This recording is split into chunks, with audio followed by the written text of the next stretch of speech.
شہزادہ ہے، لباس ایسا پہنتا ہے کہ لوگ بڑے بڑے امراء اور وزراء حیرت میں مبتلا ہو جاتے ہیں، اتنا قیمتی اعلیٰ لباس، اور اتنا خوبصورت جوان ہے اور طبیعت میں اس قدر خوش مزاجی ہے کہ عطر میں بسا ہوا لباس پہنتے ہیں۔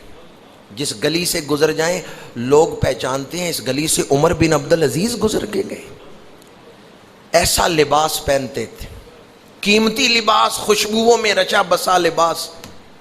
خلیفہ بنا دیے گئے، حکمران بن کے پہلا حکم کیا جاری کیا ہے؟ کہا میرے خاندان کے جو پہلے حکمران گزرے ہیں ان کے اہل و عیال، ان کے پاس جو مال ہے وہ بیت المال میں جمع کروائیں، غرباء کی مدد کے لیے جمع کروائیں۔ اس کا آغاز سب سے پہلے میں اپنے گھر سے کرتا ہوں۔ میری بیوی فاطمہ بنت عبد الملک، خلیفہ کی بیٹی، خلیفہ کی بہن اور خلیفہ کی بیوی، یعنی فاطمہ بن عبد ملک کا باپ بھی خلیفہ تھا، پھر اس کے بھائی بھی حکمران رہے، اور اب اس کا خامند بھی حکمران ہے۔ تو اس عورت کے پاس کتنا مال و دولت ہوگا، جس کا باپ بھی خلیفہ، جس کے بھائی بھی خلیفہ۔ فرمایا سب سے پہلے میں اپنی بیوی فاطمہ بنت عبد الملک سے کہتا ہوں اس کے پاس جو زیورات ہیں، جو مال و دولت ہے، وہ بیت المال میں جمع کرا دے، اور آج میری بیوی فیصلہ کر لے اس نے دنیا کا مال رکھنا ہے یا عمر بن عبدالعزیز کو رکھنا ہے۔ ہزاروں سلام اس بی بی کو، اس نے کہا سارا مال بیت المال میں جمع کرا دا۔ محل چھوڑ کے خاوند کے ساتھ جھونپڑی میں چلی گئی۔ بڑا مشکل ہے محل چھوڑ کے جھونپڑی میں جانا، بڑا آج ہم یہ نہیں کر سکتے، یہ ہمارا مسئلہ ہے۔ ہم جس سٹیٹس پہ ہیں اس سے تھوڑا سا نیچے نہیں آ سکتے، قربانی نہیں دے سکتے۔ عمر بن عبدالعزیز اس ہستی کا نام ہے جس نے قربانی دی، محل چھوڑ کے جھونپڑی کو اختیار کیا ہے، قیمتی لباس چھوڑ کے۔ وہ جوان جو اتنا قیمتی لباس پہنتا تھا کہ ایک دفعہ لباس پہنے دوبارہ نہیں پہنا، امراء وزراء رشک کی نگاہوں سے دیکھتے اتنا قیمتی لباس پہنا ہوا ہے۔ آج عمر بن عبدالعزیز وہ ہیں جن کے پاس صرف 2 جوڑے ہیں۔ آج عمر بن عبدالعزیز پہ وہ وقت آ گیا کہ اپنی بیٹیوں کو عید کے لیے نئے سوٹ نہیں خرید کے دے سکے، اپنی بیٹیوں کو نئے کپڑے نہیں دے سکے۔ گھر آئے ہیں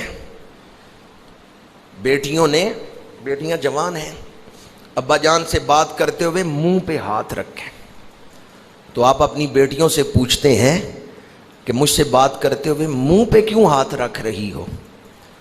تو عرض کرتی ہیں ابا جان گھر میں سالن کوئی نہیں تھا، ہم نے کچے لہسن کے ساتھ روٹی کھائی ہے تو اس کی بدبو آ رہی ہے منہ سے بدبو۔ یہ کس کی بیٹیاں ہیں؟ وقت کے حکمران کی بیٹیاں ہیں۔ کیا دل میں کوئی شکوہ ہے؟ نہیں۔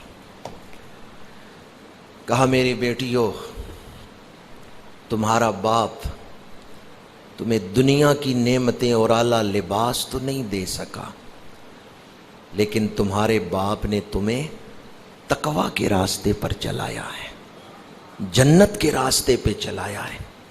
کیا میری بیٹیوں کو مجھ سے کوئی شکوہ تو نہیں؟ ان بیٹیوں نے کہا ہم فخر کرتی ہیں، ہمارا باپ دھوکہ دینے والا اور لوٹنے والا نہیں ہے، ہمارا باپ متقی اور پرہیزگار ہے۔ ہم فخر کرتی ہیں ہم عمر بن عبدالعزیز کی بیٹیاں۔ نیا لباس نہیں ملا عید کے دن، لہسن سے یا پیاز سے روٹی کھا رہی ہیں، سالن بھی دستیاب نہیں، اور پھر صبر کر رہے ہیں۔ وہ عمر بن عبدالعزیز تھے جن کے دور خلافت کو مورخین نے، علماء اسلام نے کہا یہ خلافت راشدہ کی یاد ہے، خلافت راشدہ کا نمونہ ہے۔ اور آج جب میں بیان کر رہا ہوں تو حضرت عمر بن عبدالعزیز کی روح سے بھی شرمندہ ہوں. میں کیا اس وقت امت مسلمہ شرمندہ ہے کہ حضرت عمر بن عبدالعزیز کے قبر مبارک روضہ پاک کی ہم حفاظت نہیں کر سکے. ان حالات میں جب کہ دنیا ایک بہت بڑے سانحہ سے گزر رہی ہے، آپ کے مزار کی توہین کی گئی.